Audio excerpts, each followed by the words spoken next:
Hello guys, welcome back. I'm thrilled to have you here in another exciting video. This video covers the Bend Arc Deformer, which is there in the deformer section.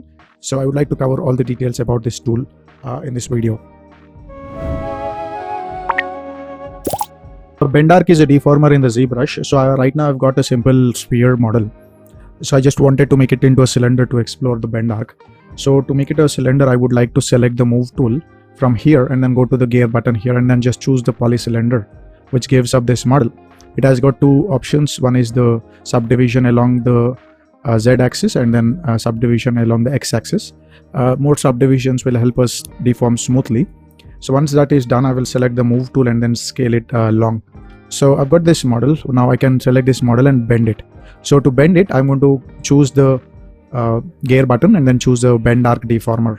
So if you could see, like any 3D model, it has 6 sides and front, back, top, bottom, left, right. So if I just consider the axes, it has 3 axes. So based on that, I just want to tell you that these handles are only on 3 sides of the any axis. Okay, so if I am going to select this one, which is in the middle of this tube, okay, I'm not considering this one or this one, I'm considering this one here. We have this option called angle. When I click and drag it, you should be able to see I'm getting this nice bend, and it is all the way going till the 360 degree there. Okay, we also have a radius option. The radius is the radius which we basically control for the bend here. Okay, and also we have the twist option. So the model is twisted along the cross section of the tube. So let me select the model here and then hold this handle and drag it. And when you just see this model, okay, it's sort of bending neatly, but let me just put it in a very unique perspective and then just drag it like that.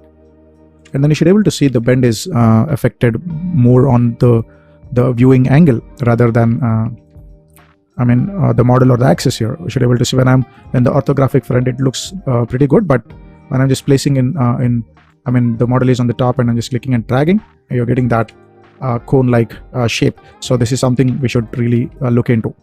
Very similarly, you can bend, this is twist, this one. Now this should bend the model in this axis. Again, you can keep changing the axis and drag it, and the result should be completely different there.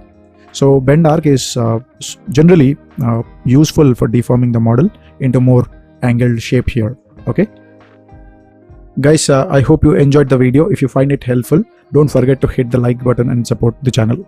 If you haven't subscribed my channel, please subscribe the channel and feel free to leave a comment about this video. I would love to hear from you. Thank you. Okay.